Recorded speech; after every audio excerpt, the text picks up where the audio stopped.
Kahit nung pinuntahan ko siya sa States, wala talaga. Tinitigaw mo lang siya eh. Diba? Tapos, pag natutuwa. Hot topic pa rin ngayon sa apat na sulok ng kasyobizan ang sunod-sunod na kaso ng sexual harassment sa mundo ng showbiz na puro kalalakihan ang biktima.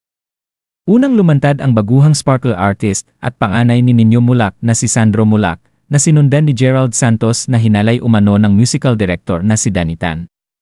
Bigla ring nagsalita ang hunk actor na si Aaron Villena na umaming biktima rin ng sexual harassment ng isang direktor at ang pinagsamantalahang baguhang news researcher ng TV5 ng isang TV executive.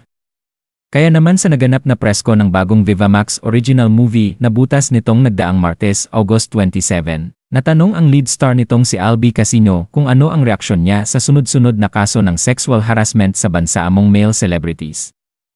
Simulang sagot ni Albi, "I always speak for myself but I don't want to speak and maybe invalidate other people.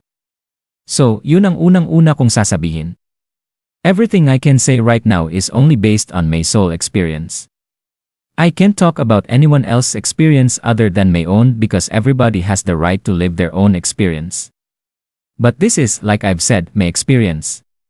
Never naman may nangyari where I felt taken advantage of. Never. I've worked with multiple directors and I've had to wear plaster multiple times and I've never felt violated. Thank God na rin that it never happened to me. But like I said, I don't wanna be invalidating anyone else's experience, paglalahad ng aktor at celebrity dad."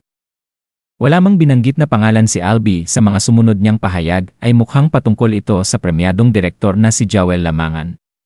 Inang paniniwala kasi ng marami ay si Direk Joel ang pinatutungkulan ni Aaron Villena na siyang nangharas sa kanya noong nagsisimula pa lang siya bilang artista.